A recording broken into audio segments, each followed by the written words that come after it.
12:30 this morning. Now, they first got the call about shots fired, and when they got here, it was shots fired from fireworks, not from guns. Now, one awkward thing is them being on scene, and a man with a gorilla suit was here has also been identified as 26-year-old Jordan Pickus. Now, officers surrounded and evacuated the people of the building.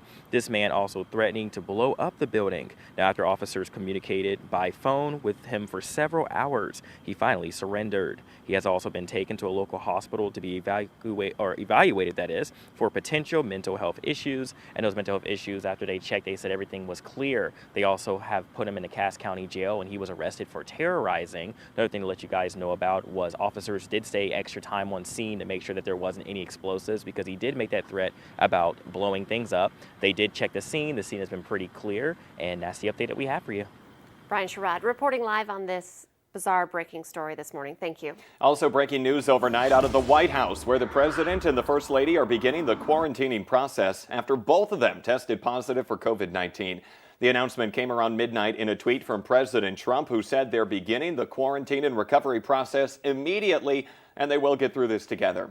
The news comes after one of the president's closest aides, Hope Hicks, tested positive for the virus after spending time near the president this past week. She had traveled to several events with the president, including the debate on Tuesday and to his rally in Minnesota on Wednesday.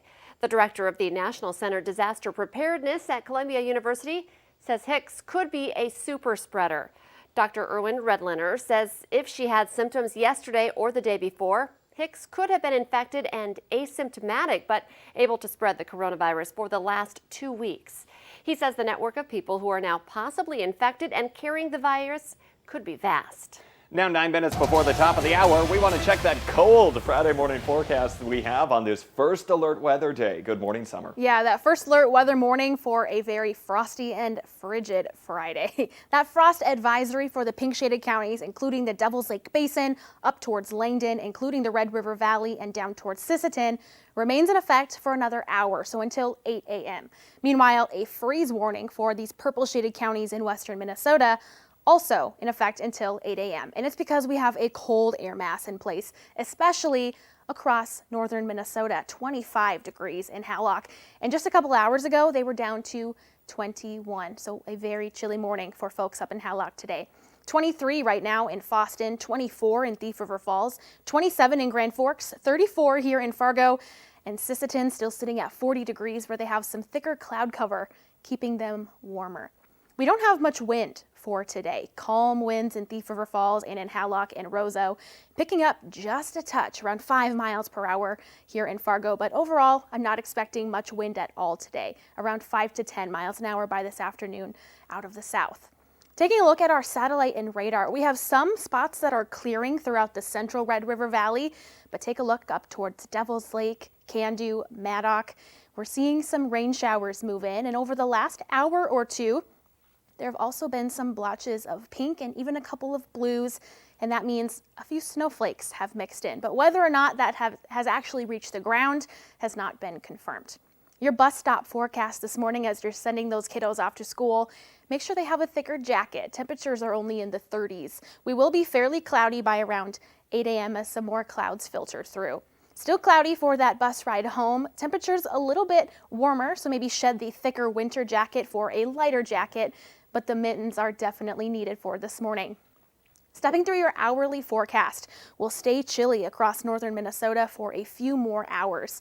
We'll be in and out of clouds, but I'm thinking more clouds than sunshine today, making for a mostly cloudy day. And those winds eventually turn out of the south, again, just 5 to 10 miles per hour, so a much needed break from the very windy conditions of the last several days. Taking a look at your high temperatures for the afternoon, mostly sticking in the 40s across northern Minnesota. 45 in Bemidji, 44 in Wadena, 46 in Thief River Falls, 50 in Fargo and Grand Forks, and 52 in Jamestown. And your viewer photo of the day. I have to step aside for this one to get the full picture. Fall harvest underway. Thank you so much to Laura for sending this one in. And although we're very chilly this morning, I do have some good news. Jordan and Lisa will be back into the 60s to start next week. Looking forward to that. Some nice fall days ahead. Thank you, Yes. Summer. New this morning, a warning from Fargo PD about something a lot of people have seen on Facebook over the past few days. It's a post about something called the Adopt an Officer program. It asks for contributions to support your local law enforcement by sending them gift boxes. But Fargo police say they're not affiliated with this group, and they can't guarantee that your money will be used as promoted. Police warn you to be cautious when sponsoring or donating to causes. Fargo police spent much of the night looking for a missing 80-year-old man. Robert McKinnon was last seen around 5:30 yesterday afternoon in the 4500 block of 36th Avenue South in Fargo. His picture's on your TV right now. Police say he has mobility issues and may not recognize his surroundings.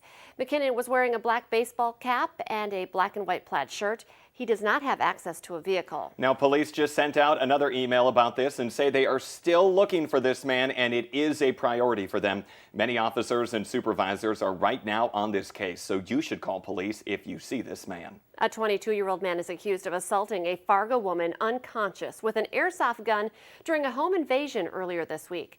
James Murphy is charged with aggravated assault with a dangerous weapon and criminal trespass. The woman told police that Murphy kicked in a locked apartment door, asked for money, and then knocked the victim unconscious with an airsoft gun. North Dakota is now changing guidelines about quarantining if you come in contact with someone who's COVID-19 positive. That is, if you're wearing a mask, you now don't have to lock yourself down for 2 weeks. The governor, Doug Burgum, says it's motivation for people to mask up. Big incentive for parents to be role models for their kids and say, hey, let's mask up as a family to make sure that nobody in our family is positive. And hey, kids, when you're getting on the bus or going to school or doing what you're doing, wear a mask, because then if somebody else turns up positive, you're going to be not have to quarantine. Governor Burgum says people who come in contact with someone with coronavirus should self-monitor for symptoms for 14 days and be tested, of course, if symptoms occur. Let's take a look at those latest COVID-19 numbers. North Dakota now reporting 373 new cases along with 9 new deaths. 256 people have died in the state. Minnesota reports 1,066 new cases along with 13 new deaths. 2,049 people in total have now died. We're just one day away from kickoff, and nearly 8,000 Bison fans are searching for a new place to watch tomorrow's game. But it's proving to be more difficult than they had hoped for because businesses are canceling tailgating and watch parties because of COVID-19. As NDSU announced that only select family members will be allowed in the stands, the Lights in West Fargo is canceling its tailgating event. I was devastated. To be honest with you, I haven't felt this way since we lost to James Madison in the playoffs. It was that sinking of a feeling. I took a long time to get over that. A lot of people remember that feeling. It still stings a bit. You can watch that game, though, on Saturday on KVLY. That's right here. We'll start our pregame show at 1 in the afternoon. That will take you right into kickoff starting at 2:30. Order your pizza early because I think a lot of people are going. It's going to be a rush for it. Yeah. A lot of parties from the couch. The city of Fargo is helping low-income elderly and disabled residents with snow removal this winter. A special fund will pay a contractor hired by the city to remove snow for eligible households. Now, the service is available on a first-come, first-served basis, and you must own that home. It cannot be a rental property. This is for people 65 years old and older or the disabled, and there are income requirements. Now, if you're interested, you should contact the City of Fargo Planning Department for an application. Start thinking about this road closure in South Fargo. It starts next week. Work on South University Drive between 40th Avenue and El Cano Drive starts on Tuesday. The City of Fargo says the southbound lane will close and northbound will be down to 1 lane as crews work on a water main. That stretch of road is expected to reopen after October 23rd. A moose on the loose in South Fargo yesterday morning is now back in its natural habitat after causing an all-day ruckus in the city. Yeah, it was quite the showstopper. The animal was spotted along interstates, backyards, and it even charged at a guy at the Prairie Wood Golf Course. In between 2 houses, something caught my eye, and I turned around and I saw a moose. It was just running right at me. Kind of screamed a little bit, and it stopped, and it kind of went the other way. I'm with that guy. I probably would have screamed a bit too. I'd need a change of pants after that. Fargo police say the moose luckily has moved on. It's now north of the city. They are asking people to leave the animal alone. They would like it to stay out of town and hope that it moves even farther north. West Fargo police are now selling pink versions of the department's patch this month to raise awareness for breast cancer. Now you can buy one for $10 at the department's lobby from 8 to 5 Monday through Friday. You can also buy one at the West Fargo Sandy's Donuts or at the Osgood Sandy's Donuts in Fargo during business hours. All proceeds will go to the Edith Sanford Breast Cancer Center. The annual West Acres Trick or Treat event is canceled this year. Now, there is usually trick-or-treating, a book fest, some balloon animals, and for kids, but mall officials are now postponing it until next year for the safety of everyone involved. Let's get our answer now to our question of the morning on Facebook. Today's question: the average American will buy 12 of these in a year and spend a total of $120 on them. Well, the answer is bottles of wine. You're on the high end of that average. I sure am. I was like, that is not nearly what a yearly wine budget should be. Maybe some people only buy one bottle. They bring the average way down. I suppose. Like, I just don't get it. Just don't get it. Today's show at CBS This Morning are just about to start, but the Valley today, it rolls on. More live up-to-the-minute news and weather coming up right now on the Fargo CW, and good luck to the Bison this weekend.